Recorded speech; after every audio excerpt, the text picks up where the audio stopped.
I know every culture have got their own version of chicken soup, and this right here is the chicken soup from my hometown.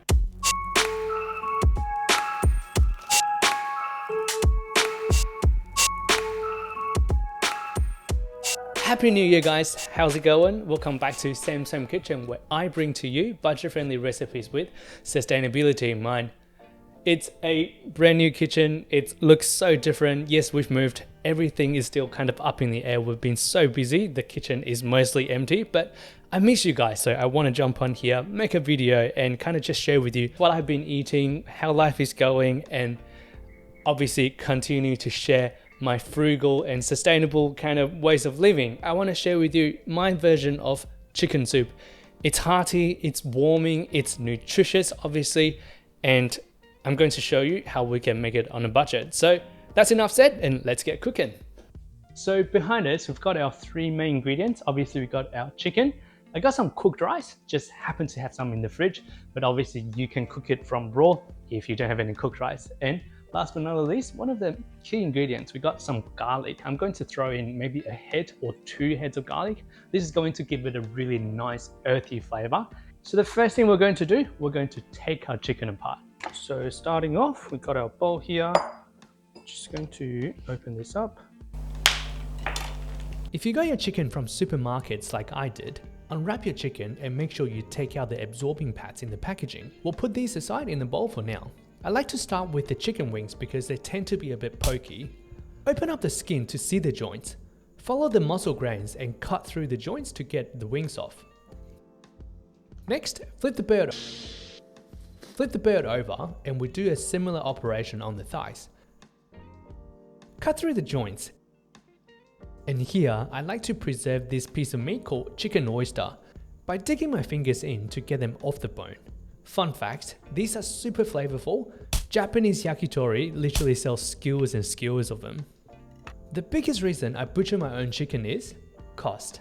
It's very easy to do, and if you actually do the calculation, the cost to buy all parts of pre-cut chicken combined will buy you 2 whole chicken easily, most of the time. So we are basically getting half price chicken every time we do this. Wings, legs, and now we move on to chicken breast.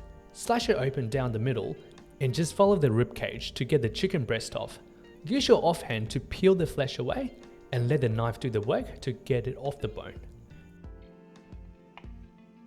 And pretty straightforward, that is the most desirable parts out of the chicken off. So with our chicken frame here, this is going to form the base of our stock. And I've thrown in the 2 chicken wings here as well, just to give it a bit more meat. So next step, we're going to grab a pot, fill that up, and get this all cooking.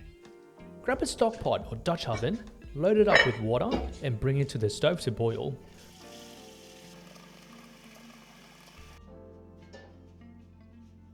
The joy of moving into a new place with everything out of whack. I spent a good 20 minutes here trying to figure out why the flame is so weak.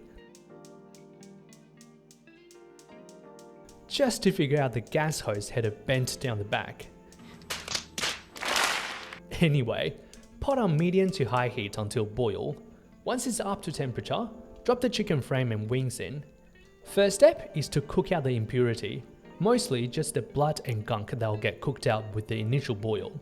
Once we see all of the blood and stuff floating on the surface, with the bone no longer bleeding, we are good to shut off the heat, get the chicken pieces out and dump the water. Load up the pot again and bring it up to boil.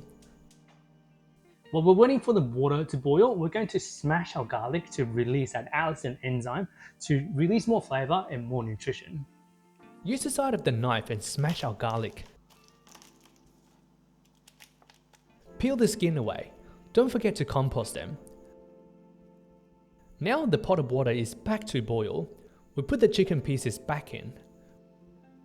1 head of garlic in. If you like your garlic or just scared of vampires, this is what I am. You can double or even triple it. Lid on to retain the heat and drop the heat down to low and let it simmer away. I usually like to have it bubbling for at least a good hour to get the flavors extracted. Best way to gauge the timing of when to add our rice in is to check on the meat.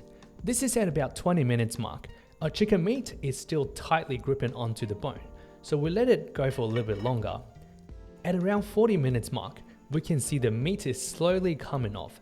Have a look at the wings here. The little skin pops highlighted is a good sign that the meat is all tender now. Now our cooked rice in. If you're cooking rice from raw, it can be added with the chicken right at the second boil. A generous amount of salt to season. Lid on, and we let it simmer until rice is soft and almost falling apart. About 30 minutes later, you can see our rice is about 3 times the size and have soaked up so much of the chicken flavor.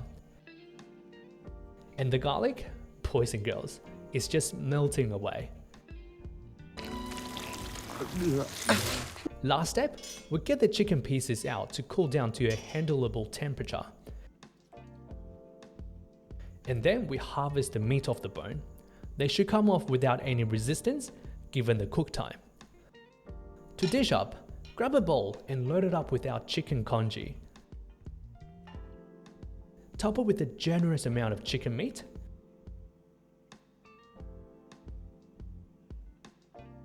Spring onion for pop of color and freshness. Drizzle of sesame oil to bring it home. You can add in some white pepper for some extra fragrance.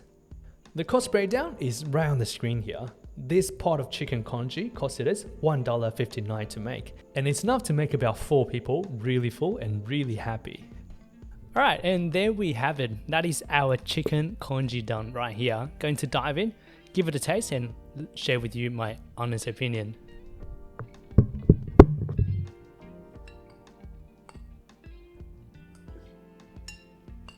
The chicken flavor infused into the stock, into the congee super well. And we got a fundamental flavor, which is our garlic, that earthiness, that really robust and fragrant flavor.